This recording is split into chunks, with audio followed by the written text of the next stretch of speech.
Hello friends, मैं doctor Sanjeev. आज का हमारा विषय है पाइलोनेडल साइनस। पाइलोनेडल साइनस एक ऐसी बीमारी होती है हम लोगों में जो कि बैक साइड में, यानी जो रीढ़ की हड्डी का जो अंतिम बोन होती है सैक्रम, और उसके नीचे होता है कोक्सिक्स, यानी सैक्रम बोन के ऊपर और उसके ऊपर जो स्किन होती है उसके बीच में एक छिद्र बन जाता है। उसके अंदर एक नीचे ट्रैक होता है जिसमें बाल के गुच्छे होते हैं और उसमें से लगातार कुछ पानी जैसा सिक्रेट होता रहता है। या तो वो पस के फॉर्म में होगा, या बिल्कुल वाटरी डिस्चार्ज होगा, या तो फाउल स्मेल के साथ होगा, यानी बहुत बदबूदार पानी जैसा वहाँ निकलता रहता है।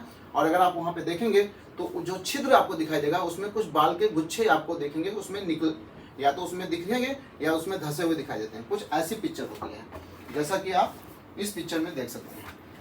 यहाँ पे देखिए, ये बटक्स होता है। बटक्स क्या होता है, जैसे मान लेते हैं कोई पर्सन यहाँ पे खड़ा हुआ है, ये उसका बैक साइड है, ये क्या होता है, ये बटक्स होते हैं। क्या होता है, ये बटक्स, ये लेफ्ट राइट बटक्स होते हैं। इसके जो बीच की लाइन होती है इसको हम बोलते हैं इंटरग्लूटियल क्लेफ्ट। क्या बोलते हैं, इंटरग्लूटियल क्लेफ्ट। इंटरग्लूटियल, इसी इंटरग्लूटियल क्लेफ्ट में कुछ छोटे छोटे छिद्र दिखते हैं, ऐसे छेद दिखते हैं जिसे हम पिट बोलते हैं। क्या बोलते हैं, पिट। और इसी पिट यानी ये जो छिद्र रहता है, ये नीचे नीचे स्किन के नीचे नीचे एक ट्रैक लाइक स्ट्रक्चर होता है जिसे हम पाइलोनेडल साइनस कहते हैं। तो आप यहाँ पे देख सकते हैं, ये हमारा बटक्स है, बटक के बीच में ये गड्ढा दिख रहा है, इसको इंटरग्लूटियल क्लेफ्ट बोलते हैं या क्लेफ्ट कहते हैं। और ये जो सैक्रम बोन होती है उसके ऊपर देखिए एक छोटा सा छिद्र दिख रहा है। यही चीज आप इसमें भी देख सकते हैं, छोटे छोटे यहाँ पे मल्टीपल छिद्र दिख रहे हैं। और यहाँ पे देखिए एक छिद्र यहाँ पे दिख रहा है और एक यहाँ पे, तो इसको बोलते हैं प्राइमरी साइनस और इसको बोलते हैं सेकेंडरी साइनस। जो इंटरग्लूटियल क्लेफ्ट के रास्ते में होता है उसे प्राइमरी साइनस, और जो इंटरग्लूटियल क्लेफ्ट के साइड में होते हैं उसे बोलते हैं सेकेंडरी साइनस। यहाँ भी देख सकते हैं, यहाँ पे रीढ़ की हड्डी के ऊपर जो स्किन है उसके में छोटे छोटे छिद्र दिख रहे हैं। और अगर आप सही देखें तो इसमें कुछ बाल जैसे बाल का स्ट्रक्चर यानी बाल दिख रहा है, यानी इस छेद में बाल के टुकड़े फंसे हुए हैं। तो पाइलोनेडल साइनस का मतलब हो गया, तो पाइलोनेडल का मतलब होता है nest of hairs, nest of hair यानी बालों का गुच्छा। और साइनस का मतलब होता है एक ट्रैक, यानी एक ऐसा ट्रैक जिसके अंदर बालों के गुच्छे पाए जाए और उसमें से लगातार पानी जैसा सिक्रीशन आता रहे, तो उसे बोलते हैं पाइलोनेडल साइनस। कई बार जरूरी नहीं होता है कि उसमें पानी जैसा सिक्रीशन आए, कई बार ये बिल्कुल ड्राई होता है, कई बार यहाँ पे बिल्कुल ड्राई होता है। बस आप जब उसमें एग्जामिनेशन करेंगे तो आप देखिए वहाँ पे छोटे छोटे रीढ़ की हड्डी के ऊपर छोटे छोटे छिद्र दिखाई देंगे और उसमें हो सकता है कुछ बाल के टुकड़े दिखाई दे जाए। तो ये पाइलोनेडल साइनस बीमारी होती है। पाइलोनेडल साइनस जो होता है कहाँ पे होता है, अगर इसकी डिफिनेशन देखी जाए, it occurs under the skin over the sacrum bone in the intergluteal cleft, यानी इंटरग्लूटियल क्लेफ्ट में स्किन के अंदर और सैक्रम बोन के ऊपर जो ट्रैक मिलता है उसे हम पाइलोनेडल साइनस कहते हैं। और इसकी पैथोजेनेसिस कैसे होती है, यानी बीमारी हमारे शरीर में बनती कैसे है। इससे पहले हम देख लेते हैं कि किन लोगों को ये बीमारी बहुत कॉमन होती है। वो लोग, किन लोगों को ये बीमारी बहुत कॉमन होती है, पहले तो इसको जीप राइडर्स डिजीज कहते हैं, यानी जीप चलाने वाले राइडर्स, यानी जो जीप ड्राइवर्स होते हैं जो प्रोलॉन्ग सिटिंग जॉब करते हैं, जैसे स्टूडेंट हैं हम लोग लगातार बैठे रहते हैं, या जो किसी कुर्सी पर लगातार बैठ के काम करने वाले होते हैं जैसे जीप ड्राइवर्स होते हैं, उनको ये बीमारी बहुत कॉमन होती है। उसमें होता क्या है कि जो हमारे पीछे बैक साइड में जो बाल होते हैं, ये बाल टूट टूट के यहाँ पे इकट्ठा होते रहते हैं। यहाँ के बाल टूट के इस एरिया में इकट्ठा होते रहते हैं। तो यहाँ पे इकट्ठा होने के बाद हम लोग जब देखते हैं कि हमारे बैक साइड में यहाँ पे पसीना बहुत होता है, पसीना यानी यहाँ पे मॉइस्चर की वजह से यहाँ की स्किन बहुत मॉइस्ट होती है, बहुत ज़्यादा गीली रहती है। तो जिसकी वजह से ये जो बाल होते हैं, यहाँ की जो स्वेट ग्लैंड होती है, यानी जो पसीने वाली ग्रंथियाँ होती हैं, जो बाल के फॉलिकल्स होते हैं, उसके अंदर पियर्स कर देते हैं। जब पियर्स कर जाते हैं तो वहाँ पे इन्फ्लामेशन शुरू होता है। इन्फ्लामेशन होगा तो वहाँ पे सुपुरेशन होगा, यानी पस का फॉर्मेशन होगा। पस का फॉर्मेशन होगा तो पाइलोनेडल सिस्ट बनेगा। सिस्ट बनने के बाद जो उसमें बाल होते हैं वो और अंदर खींच ले जाते हैं ड्यू टू निगेटिव प्रेशर। फिर उसके बाद यहाँ पे एक ट्रैक बनेगा और पाइलोनेडल साइनस का फॉर्मेशन हो जाएगा। तो जो लोग जीप राइडर्स होते हैं उनको, जो ओबीस पर्सन होते हैं यानी जो थोड़ा सा फैटी पर्सन होते हैं, उनको कुछ और भी हमारी बॉडी में साइट्स होते हैं जहाँ पे, जैसे ये इंटरडिजिटल वेब, बालों की जो हाथ की उंगलियों के बीच का जो स्पेस होता है, इसमें भी पाइलोनेडल साइनस बन जाता है। नाभि में बन सकता है, एक्जिला में बन सकता है। और जो लोग हेयर मैट्रेस फैक्ट्री में काम करते हैं, जो बार्बर होते हैं उन लोगों को ये बीमारी बहुत कॉमन होती है। यानी जो फैटीज होते हैं, जिनको शरीर में बाल बहुत होते हैं, हिरसूट, जो हिरसूट नेचर के पर्सन होते हैं, जिसको हम हिरसूटिज्म कहते हैं, यानी जिनके शरीर में ज़्यादा बाल होते हैं उनको हम हिरसूटिज्म कहते हैं, उन लोगों को ये बीमारी ज़्यादा होने की संभावना होती है। बाकी अगर मेल और फीमेल के देखा जाए तो मेल में 3 और फीमेल में 1, यानी 3:1 का रेशियो मिलता है। तो ये ऐसे कॉमन होती है। बाकी ये बीमारी हमारे शरीर में बनती कैसे है हम उसको देखेंगे। तो ये हमारा इंटरग्लूटियल क्लेफ्ट रीजन हो गया। यहाँ पे कुछ पिट्स मिलते हैं। कैसे बनता है, मान लेते हैं कि ये हमारी स्किन है, ये हमारी इस एरिया की स्किन है, इसके नीचे हमारा सैक्रम बोन है, इसके नीचे क्या है, सैक्रम बोन है, ये कॉकिक्स है। ठीक है, क्या होता है कि ये हेयर फॉलिकल्स हैं और यहाँ पे एक बाल का एक हमने दर्शाया, ये बाल है हमारा। अब क्या होता है, बिकॉज ऑफ मॉइस्चर की वजह से इस एरिया में बाल काफ़ी हद तक बाल यहाँ पे इकट्ठा होकर गिरते रहते हैं। जब ये बाल मान लेते हैं, एक तो यहाँ का बाल खुद का था और कहीं बाहर से ये बाल आके यहाँ पे गिर गया, तो इन बालों की वजह से यहाँ पे जो स्वेट ग्लैंड होती है, ये कौन सी है, ये है स्वेट ग्लैंड, ये है स्वेट ग्लैंड, और ये क्या है, हेयर फॉलिकल्स, ये क्या है, हेयर फॉलिकल्स।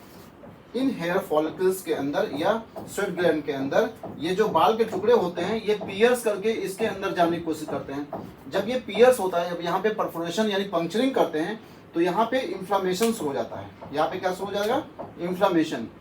और जब इन्फ्लामेशन शुरू हो जाएगा तो ये जो कैविटी है, जो यहाँ पे स्वेट ग्लैंड होती हैं, वो इन्फ्लेम्ड होकर फूल बड़ी हो जाती हैं, जिसकी वजह से यहाँ पे कैविटी बनने लगती है। यहाँ पे क्या हुआ, यहाँ पे इन्फ्लेमेशन और बढ़ा, सुपुरेशन हुआ, पस का फॉर्मेशन हुआ और अधिक बाल इसके अंदर चले गए। यहाँ पे जो बाल होते हैं वो और अंदर चले जाते हैं, क्योंकि जो ये सिस्ट बनती है, इसको बोलते हैं पाइलोनाइडल सिस्ट, या इसी को एब्सेस भी बोलते हैं। इसके अंदर डेवलप होता है negative pressure, intermediate pressure develop होता है। इस प्रेशर की वजह से और बाल इसके अंदर घुसने लगते हैं और बाल इसके अंदर चले जाते हैं। कई बार तो ऐसे देखा गया है, 1-2 हजार बाल इसके अंदर घुस जाते हैं। तो अब क्या हुआ कि यहाँ पे जब बाल अधिक घुसने लगे या अंदर जाने लगे, तो इसमें एक ट्रैक का फॉर्मेशन होता है। ये जो सिस्ट बनी है, इसके अंदर एक स्किन के नीचे एक ट्रैक बनने लगता है, जो कि आगे से ब्लाइंड होता है।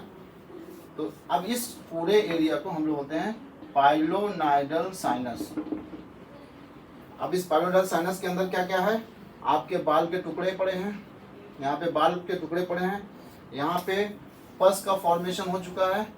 तो यानी जो पाइलोनाइडल साइनस होता है, इसके अंदर क्या क्या मिलेगा हमें, एक तो बाल के टुकड़े मिलेंगे यानी गुच्छे मिलेंगे, जिसको हम पाइलोनाइडल बोल ही रहे हैं, और यहाँ पे कुछ सिक्रेटरी मटेरियल मिलेंगे जो यहाँ पे पानी जैसा होता है, तो जिसे हम बोलते हैं पूरा पाइलोनाइडल साइनस हो गया।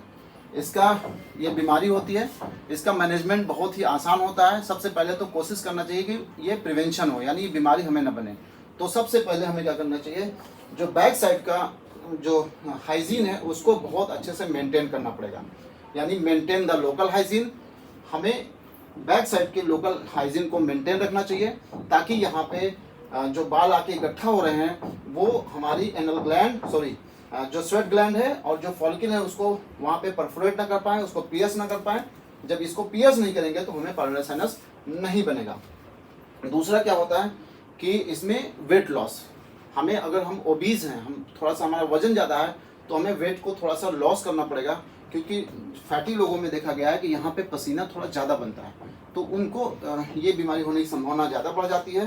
प्रोलॉन्ग सिटिंग, जैसे हम स्टूडेंट हैं या मान लीजिए हम गाड़ी चलाते हैं ज़्यादा, तो एक समय में लंबे समय तक ना बैठें। जैसे आप गाड़ी चलाते हैं तो 45 मिनट तक गाड़ी चलाइए, 5 मिनट उठ कर टहल लीजिए, ताकि यहाँ पे जो भी बाल के टुकड़े इकट्ठा हुए हैं, जो पसीना हुआ है, वो वहाँ से क्लियर हो जाए, तो ये बीमारी आपको कम से कम होगी।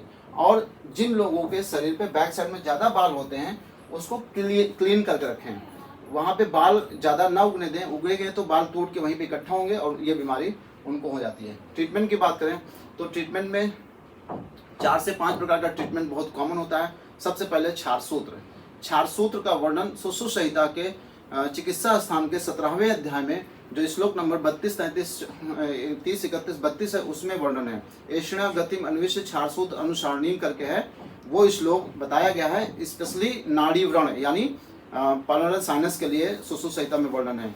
और जैसे ही नाड़ी व्रण का ट्रीटमेंट करते हैं ऐसे ही सुश्रुत संहिता में बताया गया है कि ऐसे ही भगंदर की चिकित्सा करते हैं। तो एक तो छार सूत्र इसमें अप्लाई कर सकते हैं, दूसरा इस पूरे ट्रैक को एक्साइज कर दें, यानी एक सीजन कर दें, यानी पूरे ट्रैक को हम खोल दें। और उसके बाद जो इसके अंदर बाल हेयर के पार्टिकल हैं, जो इसमें पस है, उसको पूरा वहाँ से रिमूव करके इसमें छार एप्लीकेशन भी कर सकते हैं।